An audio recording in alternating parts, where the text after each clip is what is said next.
अस्सलाम वालेकुम दोस्तों। आज के टॉपिक में हम जिन चीज़ों का ज़िक्र करेंगे वो है रकू, सजदा, जलसा और तशहुद। रकू, रसूलुल्लाह सल्लल्लाहु अलैहि वसल्लम जब रकू के लिए अल्लाह अकबर कहते तो दोनों हाथ उठाते। रसूलुल्लाह सल्लल्लाहु अलैहि वसल्लम जब रकू करते तो अपना सर ना पुश्त से ऊंचा करते और ना उसे नीचे करते। हज़रत अबू हमीद रज़ी अल्लाह अन्हु ने कहा, मैं रसूलुल्लाह सल्लल्लाहु अलैहि वसल्लम की नमाज के बारे में तुम सबसे ज़्यादा आगाह हूँ, और इस हदीस में से कुछ हिस्सा बयान किया। कहा, फिर रकू किया और अपने हाथों को अपने घुटनों पर रखा, गोया उन्हें पकड़े हुए हों, और अपने हाथों को तांत बनाया जो कि कमान पर होता है, और अपने हाथों को अपने पहलुओं से दूर रखा। रकू के दौरान पीठ बिल्कुल सीधी रखनी है। रकू में हाथों को घुटनों पर रखना है और बाजू सीधे रखने हैं। इस तरह हमारी कमर बिल्कुल सीधी हो जाएगी। अब जानते हैं रकू में पढ़े जाने वाले कलमात और दुआ के बारे में। रसूलुल्लाह सल्लल्लाहु अलैहि वसल्लम जब रकू करते तो 3 बार कहते, सुब्हान रब्बियल अज़ीम व बिहम्दिही। रसूलुल्लाह सल्लल्लाहु अलैहि वसल्लम रकू और सजदा में सुब्हानक अल्लाहुम्मा रब्बना व बिहम्दिका अल्लाहुम्मा इग़फिरली पढ़ा करते थे। अब बात करते हैं कि नबी सल्लल्लाहु अलैहि वसल्लम रकू से किस तरह उठते और कौन से कलमात कहते। नबी सल्लल्लाहु अलैहि वसल्लम समी अल्लाहु लिमन हमिदा कहते और अपने दोनों हाथ उठाते, यानी रफ़ा यदैन करते और सीधे खड़े हो जाते, यहाँ तक कि जिस्म की हर एक हड्डी सीधी होकर अपनी जगह पर लौट आती। अब सजदा करने का तरीका देखते हैं। नबी सल्लल्लाहु अलैहि वसल्लम सजदा करने के लिए ज़मीन की तरफ झुकते, फिर अल्लाहु अकबर कहते और अपने बाजुओं को अपने दोनों बगल से जुदा रखते और अपने पैरों की उंगलियां खुली रखते। याद रखें, सजदे में पहले हाथ ज़मीन पर रखने हैं, इसके बाद घुटने रखने हैं और सजदे में जाकर अपने दोनों हाथ कंधों के बराबर रखने हैं। हज़रत अबू हुरैरा रज़ी अल्लाह अन्हु ने बयान किया कि रसूलुल्लाह सल्लल्लाहु अलैहि वसल्लम ने फरमाया, जब तुम में से कोई सजदा करे तो ऐसे ना बैठे जैसे कि ऊंट बैठता है, चाहिए कि अपने हाथ घुटनों से पहले रखे। नबी सल्लल्लाहु अलैहि वसल्लम ने सजदा किया तो अपनी नाक और पेशानी को ज़मीन पर टिकाया और अपने हाथों को अपने पहलुओं से दूर रखा और अपने दोनों हाथों को अपने कंधों के बराबर रखा। नबी करीम सल्लल्लाहु अलैहि वसल्लम ने फरमाया, मुझे 7 आज़ा पर सजदा करने का हुक्म हुआ है। पेशानी पर और अपने हाथ से नाक की तरफ इशारा किया और दोनों हाथ और दोनों घुटने और दोनों पाँव की उंगलियों पर, इस तरह कि हम ना कपड़े समेटें ना बाल। इस हदीस से मालूम हुआ कि सजदा करने में बहुत एहतियात की ज़रूरत है, वरना नमाज ख़राब हो सकती है। अगर एक चीज़ भी रह गई, हो सकता है कबूल भी ना हो। जितनी जल्दबाजी हम नमाज में करते हैं। सजदे में दोनों पाँव को खड़ा रखें और एड़ियां जोड़ के रखें।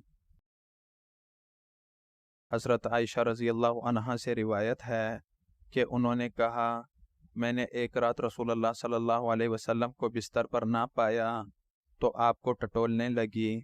मेरा हाथ आपके पाँव के तलवे पर पड़ा। उस वक़्त आप सजदे में थे, आपके दोनों पाँव खड़े थे।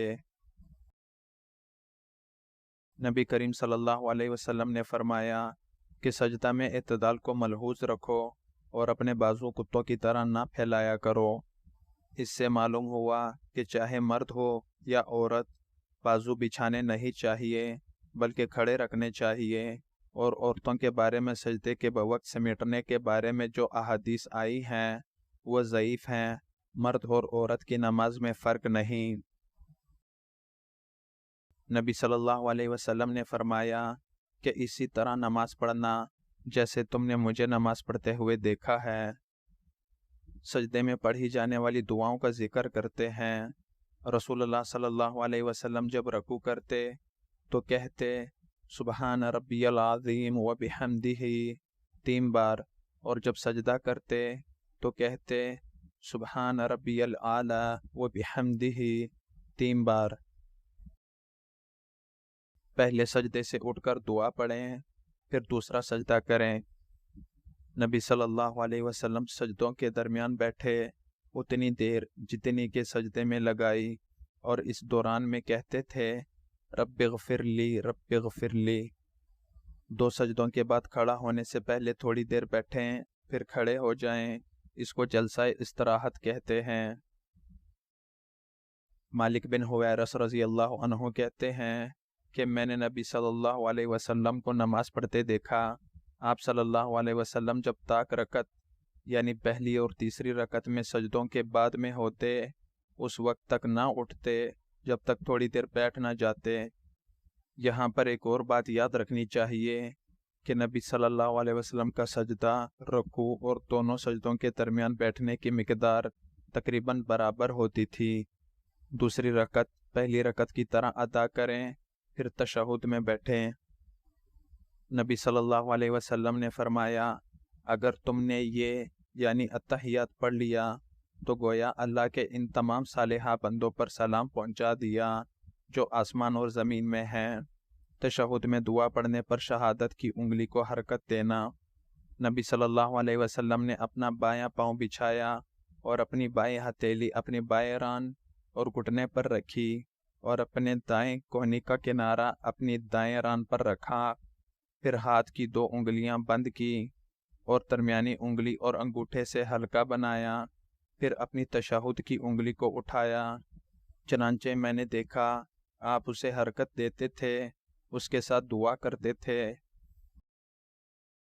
یاد رکھیں تشہد پڑھ کر اگر آپ تیسری رکعت کے لیے اٹھیں گے تو اللہ اکبر کہہ کر ہاتھ کندھوں تک لے کر جائیں گے اور پھر تیسری رکعت ادا کریں گے۔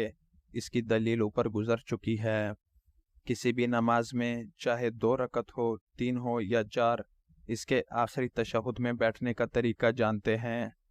جب آپ صلی اللہ علیہ وسلم 2 رکعتوں کے بعد بیٹھتے تو بائیں پاؤں پر بیٹھتے اور دایاں پاؤں کھڑا رکھتے، اور جب آخری رکعت میں بیٹھتے تو بائیں پاؤں کو آگے کر لیتے اور دائیں کو کھڑا کر دیتے، پھر مقعد پر بیٹھتے۔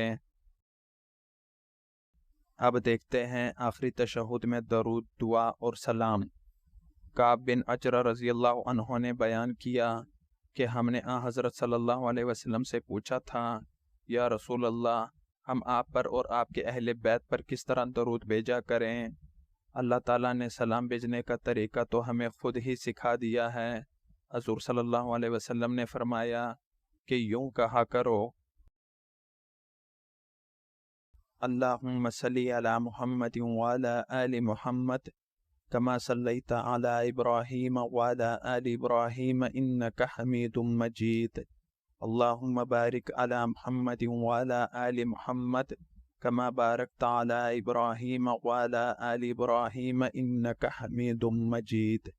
اے اللہ اپنی رحمت نازل فرما محمد پر اور آل محمد پر جیسا کہ تو نے اپنی رحمت نازل فرمائی ابراہیم پر اور آل ابراہیم علیہ السلام پر، بے شک تو بڑی خوبیوں والا اور بزرگی والا ہے۔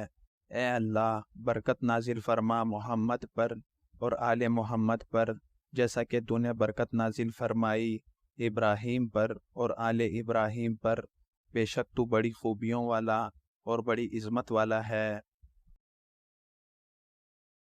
رسول اللہ صلی اللہ علیہ وسلم نے فرمایا جب تم میں سے کوئی آخری تشہد سے فارغ ہو جائے تو 4 چیزوں سے اللہ تعالیٰ کی پناہ طلب کرے: جہنم کے عذاب سے، قبر کے عذاب سے، زندگی اور موت کی آزمائش سے، اور مسیح دجال کے شر سے۔